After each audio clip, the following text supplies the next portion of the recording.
Hello guys, in today's video, I'm going to show you how to fix Windows search or start menu unresponsive. Let's begin.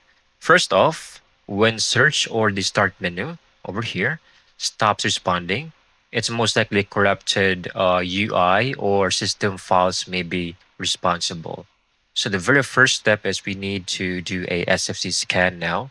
This will repair and detect every single or every other corrupted files in your computer.